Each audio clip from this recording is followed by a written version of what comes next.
마지막으로 배우자에게 미안해 혹은 고마워라는 말을 진심으로 해본 게 언제입니까? 기념일에 건네는 형식적인 말 말고 눈을 마주보고 지난 세월을 떠올리면서 하는 그 한마디 말입니다. 은퇴한 남편들은 이렇게 말합니다. 이제야 집에서 아내랑 같이 시간 좀 보내고 싶다. 그런데 어떤 아내들은 속으로 이렇게 말합니다. 이제야 나도 살고 싶은데 왜 이제 와서야 내 옆에 앉으려고 해? 이 엇박자가 계속되면 어느 날 갑자기 서류 한 장이 책상 위에 올라옵니다. 황혼 이혼이라는 이름으로요.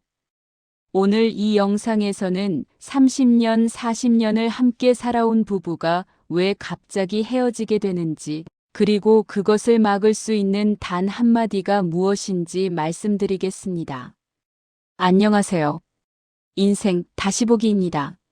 우선 채널에 방문해주신 여러분, 정말 감사합니다. 여러분의 구독과 좋아요는 더욱더 양질의 영상을 만드는 데 있어서 저에게 큰 힘이 됩니다. 지금부터 이야기를 시작하겠습니다. 은퇴는 단지 회사를 그만두는 날이 아닙니다. 그날 이후로 바뀌는 것은 당신의 역할, 집안에서의 권력 관계, 하루의 생활 리듬, 그리고 무엇보다 부부 사이의 거리입니다. 젊을 때는 일이 바빠서 아이 키우느라 돈 벌어야 해서 서로 하고 싶은 말을 미루고 살아도 버텼습니다. 하지만 은퇴 후에는 다릅니다. 24시간 같은 집, 같은 공간, 같은 사람. 그때까지 쌓였던 서운함, 상처, 기대, 불만이 한꺼번에 터지기 시작합니다. 통계청 자료를 보면 2023년 기준으로 결혼 20년 이상 부부의 이혼율이 전체 이혼의 40%에 육박합니다. 그 중에서도 특히 남편이 은퇴한 직후 1, 2년 사이에 이혼율이 급증한다는 조사 결과가 있습니다. 왜 그럴까요? 회사 다닐 때는 남편이 집에 없어도 아내는 자기만의 루틴이 있었습니다. 친구들 만나고 문화센터 다니고 손주 돌보고 봉사활동도 하고. 그런데 갑자기 남편이 하루 종일 집에 있으니 그 루틴이 전부 깨집니다. 점심 차려야 하고 간식 챙겨야 하고 TV 소리에 집중도 안 되고 친구들 만나러 나가려 해도 눈치가 보입니다. 반대로 남편은 어떻습니까? 회사에서는 부장님, 이사님 소리 들으면서 살다가 집에 오니 아무도 자기 말을 안 듣습니다. 아내는 자기 일하느라 바쁘고 자식들은 연락도 잘 안 하고 친구들은 다들 바쁘다고 하고. 그래서 요즘 늘어나는 것이 바로 애들 다 키웠으니 이제 내 인생 살겠다는 황혼 이혼입니다. 겉으로는 조용히 지나가는 일처럼 보이지만 당사자에게는 인생 이막 전체를 흔드는 초대형 사건입니다. 60대 초반의 어씨 부부 이야기입니다. 편은 평생 대기업에 다니면서 성실하게 일했습니다. 주말에도 접대, 회식, 골프. 아이들 학교 운동회도 거의 못 갔습니다. 아내는 아이 둘 키우고 시부모님 10년 넘게 모시고 집안 살림을 혼자 책임졌습니다. 남편 월급으로 알뜰하게 살림하고 애들 학원비 아끼느라 자기는 미용실도 못 가고. 남편의 머릿속에는 이런 생각이 있었습니다. 나도 고생 많이 했다. 은퇴하면 이제 좀 쉬자. 여행도 다니고 아내랑 같이 영화도 보고 손잡고 산책도 하고. 이제 제2의 신혼을 시작하는 거야. 하지만 아내의 마음은 전혀 달랐습니다. 이제야 아이들 다 독립시키고 조금 숨 쉬나 싶었는데 하루 종일 집에 앉아 있는 사람 밥 챙기고 눈치 보면서 또 살아야 한다고. 이건 아니야. 은퇴 첫 달 남편은 늦잠 자고 TV 보고 집에서 빈둥빈둥했습니다. 어느 날 오전 11시쯤 아내가 친구들이랑 점심 약속이 있어서 나가려는데 남편이 물었습니다. 어디가? 나 점심은? 아내는 순간 화가 치밀었습니다. 냉장고에 반찬 있으니까 알아서 드세요. 저도 약속 있어요. 남편은 서운한 표정으로 말했습니다. 나 은퇴했다고 했잖아. 이제 집에 있는데 점심 같이 먹으면 안 돼? 당신 회사 다닐 때는 제가 매일 혼자 먹었어요. 저도 이제 제 인생 좀 살아야죠. 이런 일이 반복되면서 집안 공기가 점점 무거워졌습니다. 남편은 속으로 생각했습니다. 내가 평생 돈 벌어다 줬는데 이제 와서 이렇게 차갑게 대하나? 아내도 속으로 끓었습니다. 젊을 땐 집에도 없더니 이제 와서 나한테 기대려고만 하네. 결국 어느 날 저녁 아내가 조용히 말했습니다. 나 이제 당신이랑 평생 더 사는 건 자신 없어. 우리 이혼하는 게 서로한테 나을 것 같아. 남편은 깜짝 놀라며 물었습니다. 내가 도대체 뭘 잘못했길래? 내가 바람을 폈어? 도박을 했어? 나한테 손찌검을 했어? 아내가 대답했습니다. 그런 건 없었죠. 하지만 당신은 30년 동안 나를 사람이 아니라 집안의 기능으로만 봤어요. 밥 해주는 사람, 빨래하는 사람, 애들 챙기는 사람. 단 한 번도 내가 뭘 원하는지, 뭐가 힘든지 물어본 적이 없잖아요. 그의 진짜 잘못은 그동안 뭘 잘못했는지 한 번도 제대로 물어본 적 없었다는 것이었습니다. 반대의 경우도 있습니다. B 씨는 은퇴 후 아내에게 최대한 잘하려고 노력했습니다.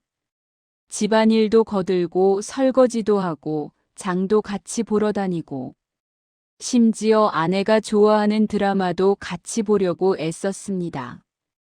그런데 이상하게 아내는 점점 더 짜증을 냈습니다. 당신 설거지 그렇게 하는 거 아니에요. 장 볼 때 자꾸 뒤에서 따라다니지 마세요. 드라마 보는데 자꾸 말 걸지 마세요. B 씨는 억울했습니다. 나는 이렇게 노력하는데 아내는 왜 자꾸 날 밀어내는 걸까? 사실 아내가 원했던 건 남편이 집안일을 도와주는 것이 아니었습니다. 아내가 진짜 원했던 건 당신이 자기 인생을 찾아서 나한테 의지하지 않고 혼자서도 행복하게 사는 모습이었습니다. 은퇴 후 남편이 아내에게 의지하면 할수록 아내는 점점 더 숨이 막히고 짐이 무거워지는 느낌을 받습니다. 그래서 어느 날 아내가 말했습니다. 당신 나한테만 매달리지 말고 당신만의 친구도 만들고 취미도 찾고 당신 인생 좀 살아요. 제발. 많은 남편들은 이렇게 믿습니다. 은퇴하면 자연스럽게 부부 사이가 더 가까워지겠지. 하지만 사실은 정반대입니다. 준비 없이 맞는 은퇴는 부부 사이를 가깝게 만들기보다는 그동안 쌓인 상처를 적나라하게 드러내는 시간이 됩니다. 또 이런 생각도 합니다. 내가 밖에서 돈 벌어다 준 걸로 다 해결된 거 아닌가. 하지만 아내 입장에서는 당신이 그 돈 벌 동안 나는 내 인생을 거의 다 걸었다는 다른 계산이 있습니다. 여기서 중요한 건 누가 더 희생했는지 싸우는 게 아닙니다. 중요한 건 서로가 서로의 희생을 제대로 인정하고 고마워하지 않았다는 사실입니다. 그래서 은퇴 후 황혼 이혼을 막는 핵심은 새로운 집안 규칙을 정하는 것도 재테크를 다시 배우는 것도 아닙니다. 가장 먼저 해야 할 건 부부의 관계와 역할을 다시 정의하는 대화입니다. 그리고 그 대화를 시작하게 만드는 아주 간단하지만 결정적인 한마디입니다. 가정상담, 부부 코칭을 하는 전문가들은 공통적으로 말합니다. 부부 갈등의 근원은 성격 차이가 아니라 기대치의 불일치입니다. 갈등이 많은 부부가 꼭 불행한 게 아니고 갈등을 어떻게 해결하느냐가 부부의 행복을 좌우합니다. 특히 은퇴 이후에는 경제력, 건강, 사회적 지위가 떨어지면서 집안에서의 권력 구조가 바뀌는 시기입니다. 이 변화를 인정하고 태도를 조정하지 않으면 작은 말 한마디, 표정 하나가 폭발의 도화선이 됩니다. 전문가들은 한 목소리로 말합니다. 은퇴 후 부부가 반드시 해야 할 일은 서로의 기대와 상처를 대화로 꺼내는 것이다. 그리고 그 대화의 문을 여는 첫 열쇠는 바로 다음 문장입니다. 황혼 이혼을 막기 위해 꼭 해야 할 이 말. 당신 입장에서 나한테 제일 서운했던 게 뭐였는지 이제는 한번 제대로 듣고 싶어. 이 한마디가 은퇴 후 부부관계를 살리는 비밀 열쇠입니다. 이 말을 꺼내고 나면 다음 5가지 단계를 차근차근 밟아보세요. 첫 번째, 역할과 기대를 솔직하게 다시 나누기입니다. 은퇴 전까지는 역할이 명확했습니다. 남편은 돈 벌고 아내는 집안 돌보고. 하지만 은퇴 후에는 이제 둘 다 집에 있습니다. 누가 밥을 하고 누가 설거지를 하고 누가 청소를 하고 누가 장을 보러 갑니까? 이걸 명확하게 정하지 않으면 매일이 전쟁입니다. 그래서 이런 질문들을 꺼내야 합니다. 앞으로 집안일은 어떻게 나눌까? 당신은 은퇴 이후에 무엇을 해보고 싶어? 내가 당신에게 해줬으면 하는 건 뭔지 말해줘. 우리 앞으로 하루를 어떻게 보내면 둘 다 편할까? 이 대화를 나누면서 중요한 건 상대의 대답을 비난하지 않는 것입니다. 예를 들어, 아내가 이렇게 말한다고 칩시다. 나는 일주일에 3번 정도는 친구들이랑 점심 약속이 있어요. 그날은 당신 혼자 점심 해결해 주세요. 여기서 남편이 이렇게 대답하면 안 됩니다. 친구들이랑 그렇게 자주 만나? 나는 매일 혼자 집에 있으란 얘기야. 대신 이렇게 말해야 합니다. 알았어. 그럼 그날은 내가 알아서 할게. 나도 그럼 그날은 내 시간으로 쓰면 되겠네. 서로의 기대치를 교환하지 않으면 상대는 평생 내 마음도 몰라주는 사람으로 남습니다. 두 번째, 과거의 상처에 대해 진짜 사과하기입니다. 많은 부부들이 30년, 40년을 살면서 한 번도 제대로 된 사과를 하지 않습니다. 그때 내가 좀 그랬지만 그래도 나도 사정이 있었어. 이건 사과가 아닙니다. 이건 변명입니다. 진짜 사과는 이렇게 하는 겁니다. 그때 내가 그런 말해서 상처 줬지? 미안해.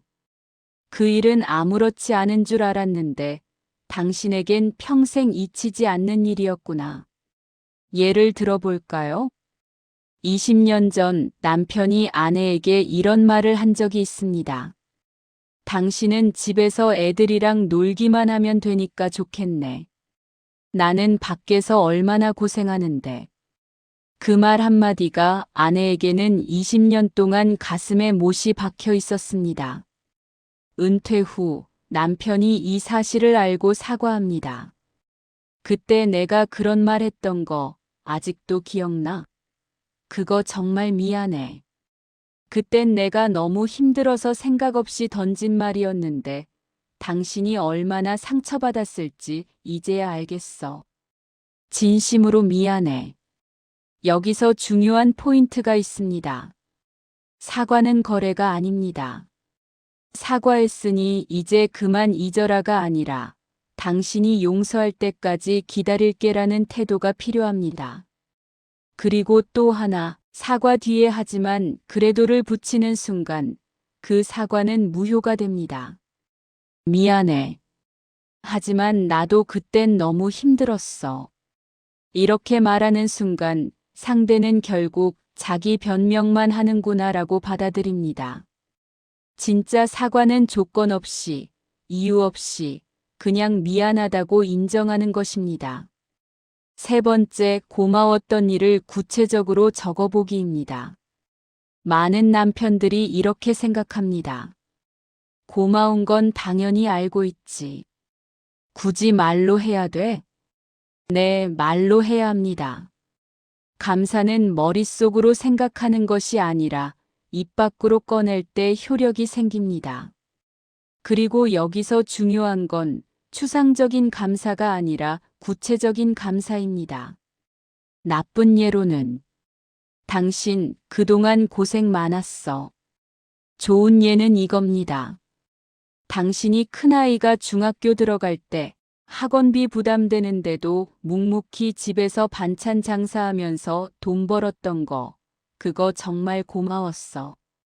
그때 당신이 아니었으면 우리의 지금처럼 못 컸을 거야. 또 다른 예는 당신이 우리 어머니 돌아가시기 전 3년 동안 병원 모시고 다니고 밤에 간병하느라 잠도 제대로 못 잤잖아. 그거 나는 평생 잊을 수 없어. 당신이 아니었으면 나는 효자 소리 들을 자격도 없었어. 정말 고마워.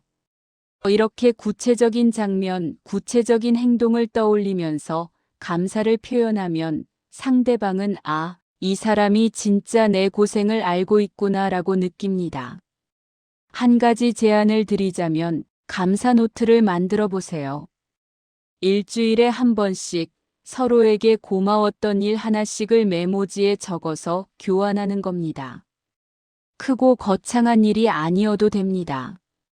어제 내가 감기 기운 있을 때 따뜻한 차 끓여준 거 고마웠어. 이런 작은 것들이 쌓이면 부부 사이의 온도가 조금씩 올라갑니다. 네 번째, 같이 하는 것과 각자 잘 노는 법 연습하기입니다.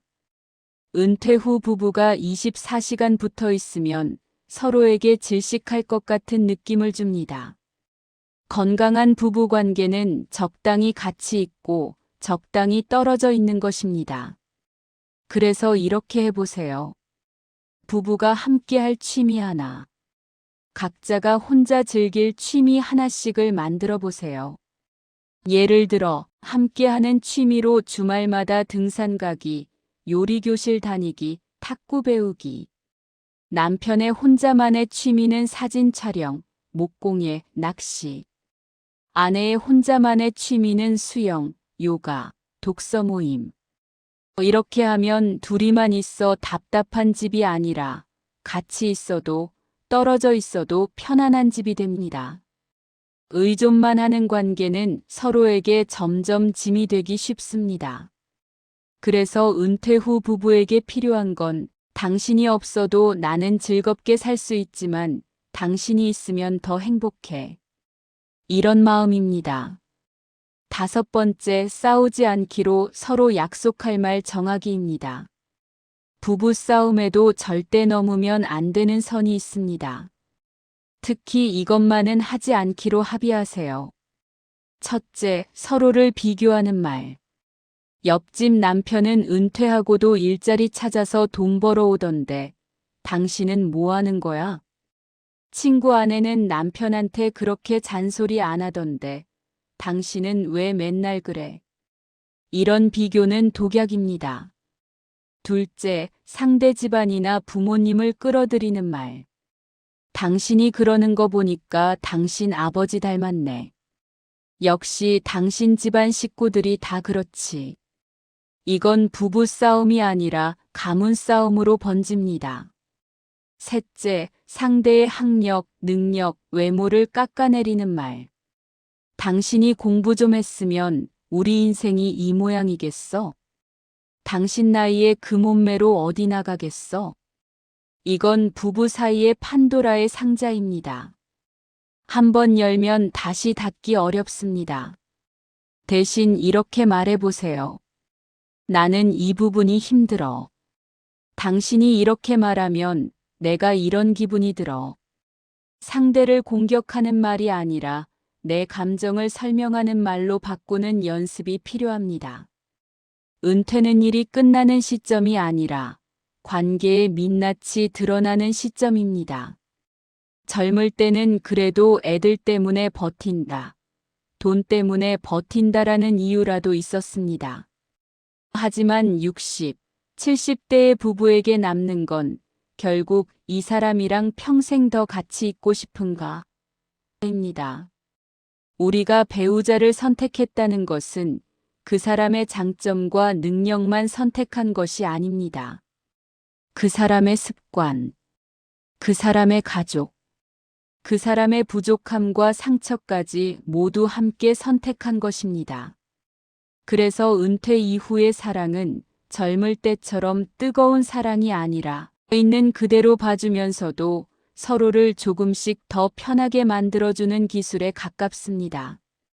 오늘 집에 가서 거창한 말, 멋있는 말 하지 않아도 됩니다. 그냥 조용히 식탁에 앉아 이 한마디만 먼저 꺼내보세요. 당신 입장에서 나한테 제일 서운했던 게 뭐였는지 이제는 한번 제대로 듣고 싶어. 그 순간 당신은 황혼 이혼을 피하기 위해서가 아니라 진짜 황혼의 사랑을 시작하는 첫걸음을 내딛게 될 겁니다. 그리고 기억해 주세요. 완벽한 남편, 완벽한 아내라서 관계가 지켜지는 것이 아닙니다. 늦었지만 지금이라도 듣고 사과하고 고마워할 줄 아는 사람이 결국 마지막까지 함께 걷게 됩니다.